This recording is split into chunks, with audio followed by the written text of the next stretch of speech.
موت نافرمانی کی حال میں کہیں نہ آ جائے تمہیں، وہ کوئی ضمانت تمہارے پاس نہیں ہے کہ تم کسی گناہ کا ارتکاب کر بھی چکو گے، پھر تمہیں توبہ کا وقت بھی مل جائے گا، پھر موت آئے گی، اس سے پہلے موت نہیں آ سکتی۔ کیا معلوم عین اس گناہ کے ارتکاب کے دوران موت آ جائے، وہ موت کیسی ہوگی؟ شاید آپ کے علم میں ہو، لکھنؤ کے ایک بہت بڑے شاعر تھے اور ان کی موت بہت ہی مکروہ حالات میں واقع، رات کو 2-3 بجے، جس کو آپ انگریزی میں کہتے ہیں in the small hours of the morning, شراب خانے سے نکلے، نشے میں دھت، چکر آیا، گرے، اور ساتھ ہی بدرو جا رہی تھی گندی نالی، اس میں گر گئے، وہاں سے لاش برآمد۔ کیسی موت ہے یہ؟ نافرمانی کی حالت میں موت آئی ہے، شراب کے نشے کی حالت میں موت آئی ہے۔ اور کیا یہ ممکن نہیں ہے کہ کوئی شخص بدکاری کا ارتکاب کر رہا اور عین اسی فعل کے دوران موت آ جائے؟ اچھا، اب اگر آپ نے طے کر دیا نہیں مروں گا مگر حالت فرما برداری میں، اس کی ایک ہی شکل ہے، کوئی لمحہ بھی نافرمانی میں بسر نہ ہو، مبادا اسی لمحے موت آ جائے۔ ہر لمحے کا پہرا دیجئے، ہر ساعت کی پوری حفاظت کیجئے، کہیں نافرمانی کا کوئی ارتکاب نہ ہو اور عین اس حالت میں کہیں موت نہ آ جائے۔ میں وہ حدیث آپ کو سنا چکا ہوں، لا یزنی الزانی حین یزنی وہو مومن،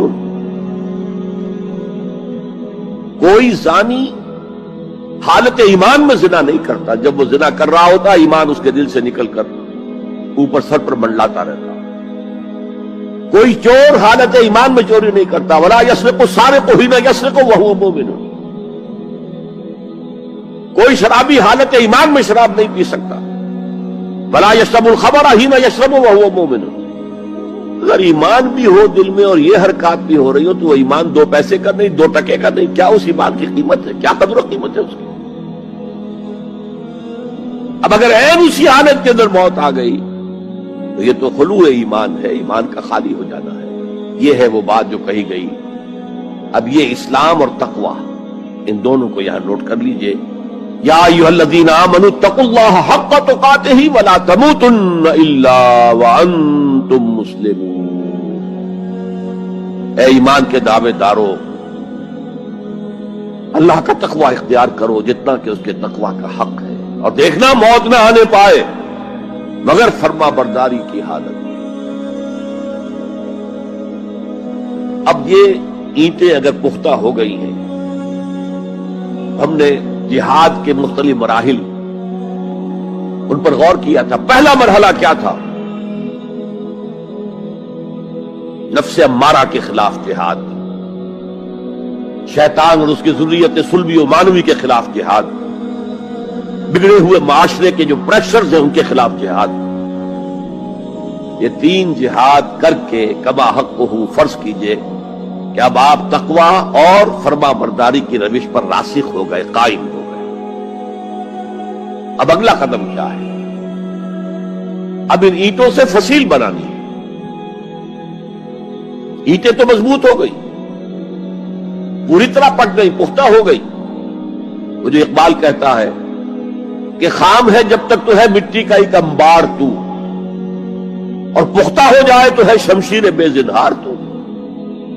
اور جس سے اکبر اللہ آبادی نے بھی کہا ہے، اس سے بھی بہتر انداز میں کہا ہے، تو خاک میں مل اور آگ میں جل، جب خشت بنے تب کام چلے، ان خام دلوں کے عنصر پر بنیاد نہ رکھ، تعمیر نہ کر۔ اگر ساحل سمندر سے ریت لے کے گولا بنا لیں، وہ نم تو ہوتی ہے ریت، گولا بن جائے گا، پھر اسے شیشے پر بھی ماریں گے، شیشہ کھڑا رہے گا، ریت بکھر جائے گی۔ اسی گولے کو ذرا بھٹی میں ڈال کے پکا لو، روڑا بنا لو، تو خاک میں مل اور آگ میں جل، جب خشت بنے، جب اینٹ بنو گے تب کام چلے۔ اب اگر اسے مارو گے تو کوئی نتیجہ تو برآمد ہوگا کہ نہیں؟ تو یہ پختہ افراد کی شخصیت کو پختہ کرنا، جو ہے کہ اجتماعی اس کو نظر انداز کرتی ہے، جیسا کہ میں نے عرض کیا تھا، پہلی منزل تعمیر نہیں کی، دوسری کے اوپر چڑھا ہو گئے، دوسری ہے نہیں، تیسری جو ہے وہ ہوا کے اندر اس کی تعمیر ہو رہی ہے۔ ہماری بہت سی ناکامیوں کا اصل سبب یہ ہے۔ حضور نے پہلے افراد کو تیار کیا ہے، افراد کے ہاتھوں میں ہے اقوام کی تقدیر، ہر فرد ہے ملت کے مقدر کا ستارہ، اور ہر حیث اجتماعی یا کوئی تنظیم ہو، کوئی جماعت ہو جو اسلام کی سربلندی کے لیے کام کرنا چاہے، اسے سب سے پہلے پختہ کردار والے افراد تیار کرنے ہوں گے۔ یا ایھا الذین آمنوا اتقوا اللہ حق تقاتہ ولا تموتن الا وانتم مسلمون۔ اب دوسرا نقطہ کیا ہے؟ ان کو جوڑنا ہے، اب اینٹوں کو جوڑنا ہے۔ And for that you need a cement substance۔ پچھلے زمانے میں چونا وغیرہ ہوتا تھا، چونے سے جوڑا جاتا تھا، آج کل سیمنٹ ہے۔ اگر یہ سیمنٹ سبسٹنس مضبوط ہے تو یہ فصیل اور دیوار مضبوط ہے، اگر یہ نہیں ہے تو چاہے اینٹیں پختہ ہو تب بھی سیلاب کا ریلا آئے گا، بہا کے لے جائے گا۔ اینٹوں کی پختگی کے ساتھ ساتھ ان کو جوڑنے والا مورٹر جو ہے اس کو بھی مضبوط ہونا چاہیے۔ اس لیے دوسرا نقطہ، یہ سہ نکاتی لائحہ عمل، 3 نکاتی لائحہ عمل۔ پہلا تقوی اختیار کرو اور اللہ تعالیٰ کی پوری فرما برداری اختیار کرو، کوئی لمحہ تمہارا نافرمانی میں نہ گزرے۔ اب واعتصموا بحبل اللہ جمیعا ولا تفرقوا، چمٹ جاؤ اللہ کی رسی کے ساتھ مل جل کر اور تفرقے میں نہ پڑو۔ اعتصام عصمت سے بنا، عصمت حفاظت کو کہتے ہیں۔ اعتصام حفاظت حاصل کرنا، جیسے آپ دیکھتے ہیں کہ کسی بچے کو اگر کوئی خوف لاحق ہو جائے، کوئی ڈرائے، وہ آئے گا، دوڑے گا ماں کی گود میں آ کر ماں سے چمٹ جائے گا۔ وہ یہ سمجھتا ہے اپنے چھوٹے سے ذہن کے مطابق میں قلعے میں آ گیا ہوں۔ یہ دوسری بات ہے کہ کوئی سفاک انسان، جیسے فسادات ہوتے ہیں یا جیسا کچھ سن 47 میں ہوا تھا، کوئی سفاک بھیڑیا صفت انسان آئے، بچے کو کھینچے ماں کی گود سے، اچھالے اور کسی نیزے میں پرو لے۔ لیکن بچہ یہ سمجھتا ہے کہ میں آ گیا ہوں، پناہ میں آ گیا ہوں، قلعے میں آ گیا ہوں۔ تو یہ ہے اعتصام۔ اور عجیب بات یہ ہے کہ جو اس سورہ مبارکہ کی جو ہم نے شروع کی ہے آیات، وہاں سے ایک آیت پہلے جو ہے 10ویں رکوع کی آخری آیت، وَمَن يَعْتَصِم بِاللَّهِ فَقَدْ هُدِيَ إِلَىٰ صِرَاطٍ مُسْتَقِيمٍ۔ یہاں حبل اللہ نہیں ہے، جو اللہ کے ساتھ چمٹ جائے تو اس کی ہدایت تو ہو گئی صراط مستقیم کی طرف، اللہ سے جڑ جاؤ۔ سورہ حج کی آخری آیت کے بھی آخری الفاظ یہی ہیں، وَاعْتَصِمُوا بِاللَّهِ فَأَقِیمُوا الصَّلَاةَ وَآتُوا الزَّکَاةَ وَاعْتَصِمُوا بِاللَّهِ۔ وہ تمہارا پشت پناہ ہے، وہ مولاکم فنعم المولا ونعم النصیر، کیا ہی اچھا ہے وہ مولا، پشت پناہ، مددگار، حمایتی، کیا ہی اچھا ہے وہ مدد کرنے والا۔ تو وہاں پر بھی واعتصموا باللہ، وہی لفظ یہاں آیا، ومن یعتصم باللہ فقد ہدی الی صراط مستقیم۔ اب یہاں سوال پیدا ہوتا ہے وہ حبل اللہ کون سی ہے؟ اب اصول یہ سامنے رکھیے کہ قرآن مجید میں اگر محسوس ہو کہ کسی جگہ پر کوئی ابہام ہے، اجمال ہے، کہیں وضاحت کی ضرورت ہے،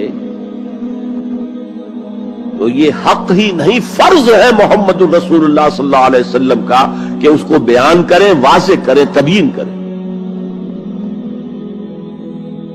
انزلنا الیک الذکر لتبین للناس ما نزل الیہم۔ اے نبی، ہم نے آپ کی طرف یہ الذکر اس لیے نازل کیا ہے کہ آپ لوگوں کے لیے واضح کریں وہ شے جو ان کے لیے نازل کی گئی، ان کی طرف بھیجی گئی۔ آج ایک عظیم ترین فتنہ ہمارے ہاں جو ہے وہ انکار حدیث کا ہے۔ وہ گویا کہ حضور کو یہ حق ہی دینے کو تیار نہیں۔ کہ قرآن مجید کی آیات کی توضیح کریں، تبیین کریں، جہاں کہیں کوئی سوال پیدا ہو اس کا جواب دیں. لیکن یہ جان لیجئے یہ حضور کا صرف حق نہیں، فرض.